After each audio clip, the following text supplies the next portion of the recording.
Miss Chinchin, pwede po ba tayo mag-usap? Not today. I'm busy. Importante lang po sana. Ano ba yun? Bilisan mo na. Gusto ko lang po sana humingi ng second chance. Para mapatunayan po yung sarili ko na worth it ako magiging basketball team captain. Second chance.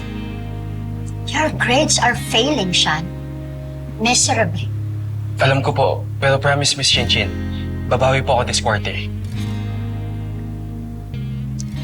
This school upholds academic excellence. I cannot let someone like you with failing grades lead the basketball team. Do you understand?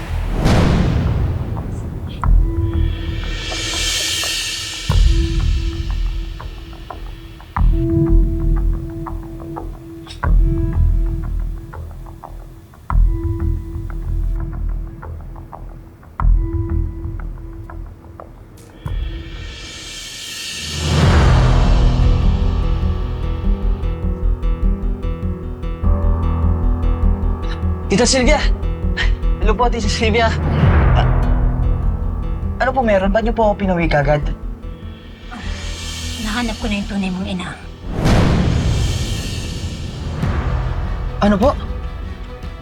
Teka, saan niyo po nalalaman yan? Paano niyo po alam? Tsaka sino siya?